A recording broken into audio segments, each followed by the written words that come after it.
제4장.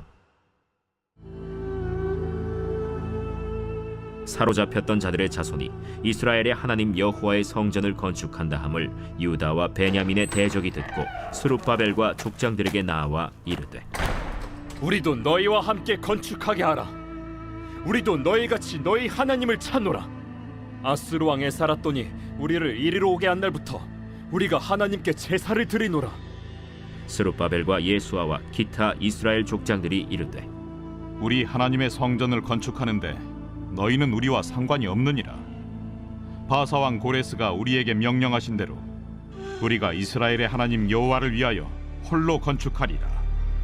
이로부터 그 땅 백성이 유다 백성의 손을 약하게 하여 그 건축을 방해하되, 바사왕 고레스의 시대부터 바사왕 다리오가 즉위할 때까지 관리들에게 뇌물을 주어 그 계획을 막았으며, 또 아하수에로가 즉위할 때 그들이 글을 올려 유다와 예루살렘 주민을 고발하니라. 아닥사스다 때에 비슬람과 미르드닷과 다브엘과 그의 동료들이 바사왕 아닥사스다에게 글을 올렸으니 그 글은 아람 문자와 아람 방언으로 써서 진술하였더라. 방백 르훔과 서기관 심세가 아닥사스다 왕에게 올려 예루살렘 백성을 고발한 그 글에, 방백 르훔과 서기관 심세와 그의 동료 디나 사람과 아바사 사람과 다블렛 사람과 아바셋 사람과 아렉 사람과 바벨론 사람과 수산 사람과 대해 사람과 엘람 사람과 그 밖의 백성 곧 존귀한 오스나발이 사마리아 성과 유브라데 강 건너편 다른 땅에 옮겨둔 자들과 함께 고발한다. 아닥사스다 왕에게 올린 그 글의 초본은 이러하니, 강 건너편에 있는 신하들은 왕에게 아뢰나이다. 당신에게서 우리에게로 올라온 유다 사람들이 예루살렘에 이르러 이 패역하고 악한 성읍을 건축하는데 이미 그 기초를 수축하고 성곽을 건축하오니 이제 왕은 아시옵소서. 만일 이 성읍을 건축하고 그 성곽을 완공하면 저 무리가 다시는 조공과 관세와 통행세를 바치지 아니하리니 결국 왕들에게 손해가 되리이다. 우리가 이제 왕궁의 소금을 먹음으로 왕이 수치당함을 참아 보지 못하여 사람을 보내어 왕에게 아뢰오니, 왕은 조상들의 사기를 살펴보시면 그 사기에서 이 성읍은 패역한 성읍이라. 예로부터 그 중에서 항상 반역하는 일을 행하여 왕들과 각도의 손해가 된 것을 보시고 아실지라. 이 성읍이 무너짐도 이 때문이니이다. 이제 감히 왕에게 아뢰오니 이 성읍이 중건되어 성곽이 준공되면 이로 말미암아 왕의 강 건너편 영지가 없어지리이다. 왕이 방백 르훔과 서기관 심세와 사마리아에 거주하는 그들 동관들과 강 건너편 다른 땅 백성에게 조서를 내리니 일렀으되, 너희는 평안할지어다. 너희가 올린 글을 내 앞에서 낭독시키고 명령하여 살펴보니 과연 이 성읍이 예로부터 왕들을 거역하며 그 중에서 항상 패역하고 반역하는 일을 행하였으며, 옛적에는 예루살렘을 다스리는 큰 군왕들이 있어서 강 건너편 모든 땅이 그들에게 조공과 관세와 통행세를 다 바쳤도다. 이제 너희는 명령을 전하여 그 사람들에게 공사를 그치게 하여 그 성을 건축하지 못하게 하고 내가 다시 조서 내리기를 기다리라. 너희는 삼가서 이 일에 게으르지 말라. 어찌하여 화를 더하여 왕들에게 손해가 되게 하랴. 아닥사스다 왕의 조서 초본이 르훔과 서기관 심세와 그의 동료 앞에서 낭독되매, 그들이 예루살렘으로 급히 가서 유다 사람들을 보고 권력으로 억제하여 그 공사를 그치게 하니, 이에 예루살렘에서 하나님의 성전 공사가 바사왕 다리오 제2년까지 중단되니라. 할렐루야. 이른 새벽 우리 주님 전에 오신 믿음의 성도님들을 환영하고 축복합니다. 이스라엘 백성들이 바벨론의 포로 생활을 하다가 이 고레스 왕의 칙령을 통하여서 다시금 고향으로 돌아왔죠. 그래서 어제 말씀에서도 그 떠나온 사람들은 이 예루살렘에 모여서 감격적인 이 초막절을 지키게 됩니다. 이 초막절을 지킨다라는 것은 그들이 오랜 시간 동안 이 바벨론에서 포로 생활을 하다가 정말로 너무나도 오랜 기간 동안 하나님을 잊고 살았다가 드디어 다시금 모여서 처음으로 예배를 드렸던 아주 감동스러운 그러한 시작이었습니다. 그래서 그들이 믿음과 삶을 다시 회복하고자 이 성전 건축을 그때부터 이제 시작을 하게 된 것이죠. 하지만 이 에스라서 말씀을 보면 이제 그것이 성전이 다 건축될 때까지 쉬운 일이 아니었습니다. 순조롭게 이루어진 것이 하나도 없었습니다. 오늘 본문의 말씀은요, 이 성전을 건축을 하는데 여러 가지 방해가 있었다라는 것을 기록하고 있습니다. 이 성전이 이제 건축을 시작하고 첫 삽을 떴지만 이 상당 기간 지어지지 못하다가 20년 후에야 이 완공이 되게 됩니다. 어떤 방해가 있었는지 오늘 성경은 말씀하고 있는데, 에스라 4장 1절과 2절의 말씀을 살펴보면 이 유다와 베냐민은 바벨론에서 이 포로 생활을 하다가 돌아온 사람들을 가리키는 거죠. 바로 이스라엘 백성들을 가리킵니다. 왜냐하면 이 돌아온 사람들의 대다수 수가 이 유다와 베냐민 지파 사람들이 1차로 먼저 귀환을 한 것이죠. 그리고 성경에서 말씀하시기를 유다와 베냐민의 대적은 구체적으로 바로 사마리아 사람들을 가리키는 것입니다.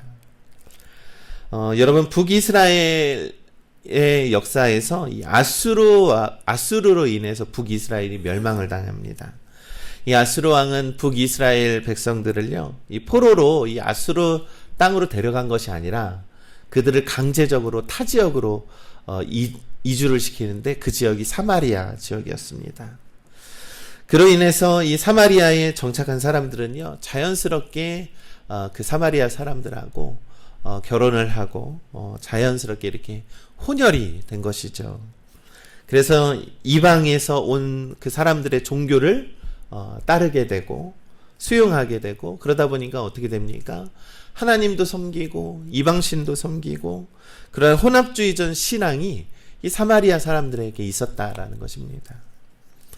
그래서 다시 한번 이 이스라엘 백성들이 총독이었던 스룹바벨과 이 대제사장 예수아를 중심으로 이 성전을 다시 지으려고 하는데, 그 소식을 듣고 사마리아 사람들이 찾아온 겁니다. 찾아와서 우리도 하나님 백성이니까 우리도 좀 짓게 해주시오라고 했더니, 그들의 요구에 스룹바벨과 예수아는 그들을 지도자들은 단호하게 그것을 거절을 합니다. 이 성전을 건축하는 것이 당신들과는 관계가 없다. 오로지 우리가 해야 하는 일이다라고 얘기를 한 것이죠.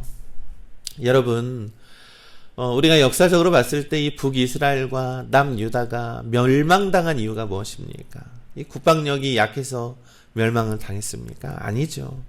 경제력이 부족해서 멸망을 당했습니까? 아닙니다. 모두 이 백성들이 하나님을 섬기면서도 바알을 섬기고 아세라상을 섬기고 가나안 이방신들을 막 받아들이고 그렇게 종교적으로 타락했기 때문에 결국에는 심판당하고 멸망당했던 건 아닙니까?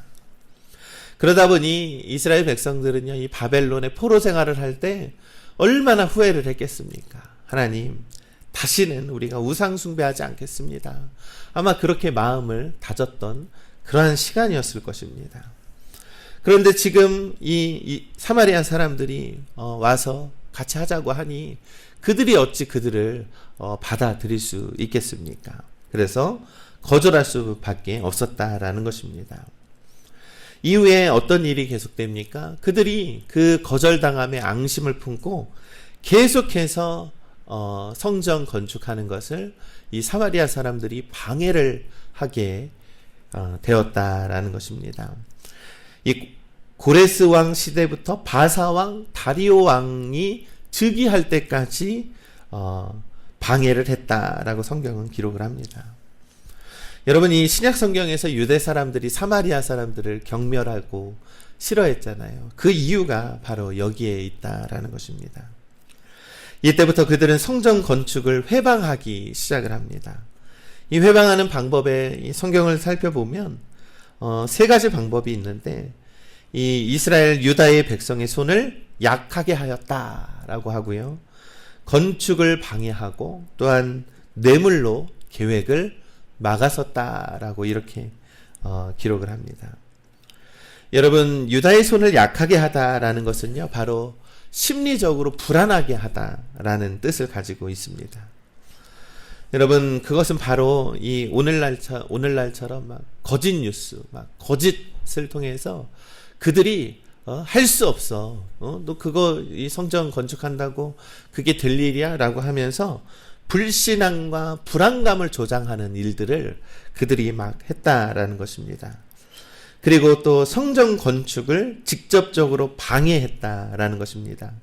일이 이 벽돌이 쌓지 못하게 하나하나 진척이 되지 못하게 실질적으로 방해를 했다라는 겁니다. 그리고 세 번째로 이 뇌물을 통해서 자꾸 그들이 허가가 떨어지지 않게 이 성전 건축을 하지 못하게 지속적으로 방해를 했다라는 것입니다. 우리 믿음의 성도 여러분, 이러한 일들이 바로 이 오늘날 우리 교회 안에서 또한 우리가 또 가정을 회복하기 위한 그런 영적인 방해도 이처럼 이루어진다라는 것을 우리가 기억해야 합니다. 이 영적인 방해들도 비슷합니다. 우리를 불신앙에 빠지게 하고 우리가 믿는다라고 하도 부정적인 마음을 심어주는 건 아니겠습니까? 우리가 교회의 부흥을 위해서 노력할 때도 이 성도들의 마음에 의심이 생기게 하고 새롭게 변화하는 것에 있어서도 방해하게 하고 사람의 마음을 흔들어 놓는 일들이 자꾸 영적으로도 반복되어 일어나는 것입니다. 이것이 바로 이 사단 마귀, 하나님의 거룩한 이 성전을 건축해 나아갈 때에 일어나는 일들이다라는 것이죠. 우리 믿음의 성도 여러분, 우리가 이러한 방해가 있다고 할지라도 우리가 중심으로 삼아야 하는 것은 하나님을 중심으로 삼아서 하나님을 중심으로 삼는 그런 믿음으로 어떠한 방해와 어떠한 유혹에서도 넘어지지 않아야 한다라는 것이 바로 에스라에서 말씀하는 그러한 교훈이라는 것입니다. 이 에스라서 4장 24절은 말씀합니다. 이에 예루살렘에서 하나님의 성전 공사가 바사왕 다리오 제2년까지 중단이 되었더라라는 겁니다. 이 성전 건축을 방해하는 일이 이 고레스 왕부터 시작을 해서요, 이 다리오 왕이 재위할 때까지 계속이 되었다라는 건데, 그것은 바로 16년 동안이나 처음 예배를 해서 우리 이제 성전을 건축하자라고 첫 삽을 떴는데 16년 동안이나 계속적으로 방해가 있었다라는 것입니다. 그래서 에스라서 4장 6절과 23절에까지의 말씀을 좀 살펴보면 성전 건축과는 좀 더 다른 이야기가 전개가 되는데요. 바로 아하수에로 왕이었던 바로 우리가 잘 알고 있던 에스더의 시절의 이 페르시아 왕입니다. 그 후에 있었던 60년이나 후의 일도 이 에스라서 4장에 기록을 합니다. 그러니까 성전을 건축할 때도 방해를 했고 성벽을 건축할 때도 방해가 있었다라는 것입니다. 그래서 이 에스라서 4장을 좀 묵상을 하다 보면 이 내용이 조금 좀 어려운 부분이 있습니다. 그것은 바로 성벽을 건축할 때의 내용도 이 에스라서 4장에 기록되어 있다라는 것입니다. 그 이유는 무엇입니까? 이 하나님의 일을 하려고 할 때 언제나 이 반대자들이 있고 방해자들이 언제나 있었다라는 것입니다. 이 성전을 건축할 때뿐만이 아니라 또한 훗날에 다시 성벽을 건축을 할 때도 언제나 방해하는 일들이 계속적으로 일어나고 있었다라는 것입니다. 사랑하는 우리 믿음의 성도 여러분, 이 오늘 본문을 통해서 우리가 생각해 보아야 할 것은, 여러분, 우리가 삶이 무너지고 영적인 것들이 무너지고 다시 세우려고 할 때 쉽지 않은 이유가 무엇이냐면 계속해서 영적으로 우리의 심령을 방해하는 일들이 지속적으로 일어난다라는 것이죠. 그것은 왜 그렇습니까? 사단 마귀는요, 다시 세워지는 것을 좋아하지 않기 때문입니다. 사단 마귀는 교회가 더욱더 새로워지고 부흥되는 것을 원하겠습니까? 당연히 싫어하지 않겠습니까? 때로 우리의 영혼이 다시금 세워지는 것을 원하겠습니까? 아니라는 것이죠. 언제나 방해는 지속적으로 이루어지고 지속적으로 이루어지지 않도록 우리의 마음을 흔들어 놓는 일들이 비일비재하다라는 것입니다. 사단마귀는 너무나도 세밀하고요, 치밀해서요, 아주 치밀한 계획 속에서 여러 가지를 방해한다라는 것입니다. 그러나 우리 믿음의 성도 여러분, 우리가 성전을 다시 재건할 수 있는 힘과 능력은 무엇입니까? 바로 하나님을 중심에 둔 믿음이라는 것입니다. 그것은 결코 흔들리지 않는 믿음이라는 것이죠. 무엇이든 개혁과 회복은 어려운 법입니다. 모두가 하나 되는 것도 너무나도 힘든 일입니다. 그러나 하나님이 함께 하심을 믿고, 하나님이 함께 하시기 때문에 하나가 될 수 있고, 하나님이 함께 하시기 때문에 우리가 더욱더 이겨낼 수 있다라는 것입니다. 그러니 하나님을 중심으로 한 믿음을 가지시고, 이 어떠한 이 영적인 마음을 막 우리를 힘들게 할 때에도 이겨내는, 흔들리지 않는 믿음을 갖는 우리 믿음의 성도님들 되시기를 간절히 소망합니다. 에스라서 4장을 통해서 우리가 확인할 수 있는 것, 너무나도 우리가 다시금 세움받는 것, 다시금 회복되는 것은 어려운 일이라는 것입니다. 방해가 많이 일어나기 마련입니다. 그러나 꼭 우리가 흔들리지 않는 하나님을 중심으로 둔 믿음을 갖고 우리 오늘 하루도 회복해 나아가고, 우리 가정과 교회와 모든 것들을 다시 세워 나아가는 우리 믿음의 성도님들 되시기를 주님의 이름으로 간절히 축원합니다.